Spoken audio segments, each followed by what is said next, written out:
कस्तूरी कुंडल बसे। ये वाक्य अपने आप में एक गहरा संकेत है। इसका अर्थ है कि जिस सुगंध को हम बाहर खोजते हैं वही वास्तव में हमारे भीतर ही मौजूद होती है। ओशो की इस प्रसिद्ध पुस्तक का मूल संदेश भी यही है कि मनुष्य जिस सत्य, शांति और आनंद को संसार में ढूंढता फिरता है वह पहले से ही उसके भीतर छिपा हुआ है। मनुष्य की सबसे बड़ी भूल यही है कि वह स्वयं से बाहर देखने का आदी हो गया। बचपन से हमें सिखाया जाता है कि ये सुख बाहर मिलेगा, सफलता में, रिश्तों में, धन में, सम्मान में। धीरे धीरे हमारी दृष्टि बाहर की ओर स्थिर हो जाती है और भीतर की ओर देखने की क्षमता खो जाती है। यही भूल हमें जीवन भर खोज में भटकाती रहती है। ये पुस्तक कहती है कि खोज गलत दिशा में है। जैसे कस्तूरी मृग सुगंध को जंगल में खोजता है जबकि उसकी ही नाभि में होती है, वैसे ही मनुष्य आनंद को संसार में खोजता है जबकि उसका स्रोत स्वयं उसके भीतर है। जब तक वह यह समझ नहीं आती तब तक जीवन एक अंतहीन दौड़ बना रहता है। मन लगातार विचारों में उलझा रहता, कभी अतीत की स्मृतियां, कभी भविष्य की कल्पनाएं। वर्तमान क्षण से मन का संपर्क लगभग टूट जाता है। यही कारण है कि जीवन होते हुए भी जीवन का अनुभव नहीं हो पाता। इस पुस्तक में बार बार इस बात पर जोर दिया गया है कि वास्तविक जीवन केवल अभी में घटित होता है।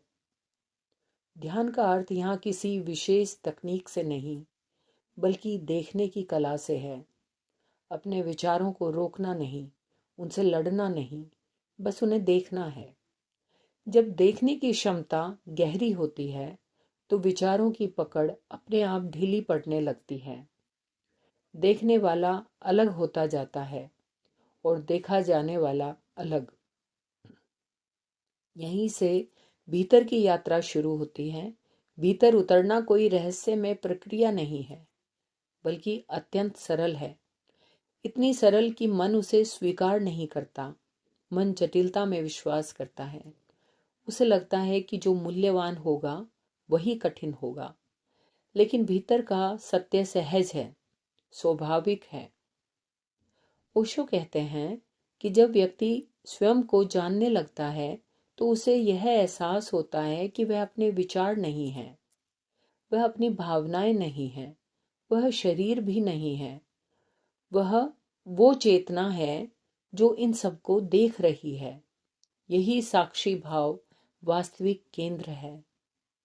जब यह केंद्र स्पष्ट होने लगता है तब जीवन में एक नई गुणवत्ता आती है। काम करते हुए भी भीतर विश्राम बना रहता है। संबंधों में अपेक्षा कम हो जाती है। दुख आता है लेकिन गहराई तक नहीं जाता। सुख आता है लेकिन बांधता नहीं।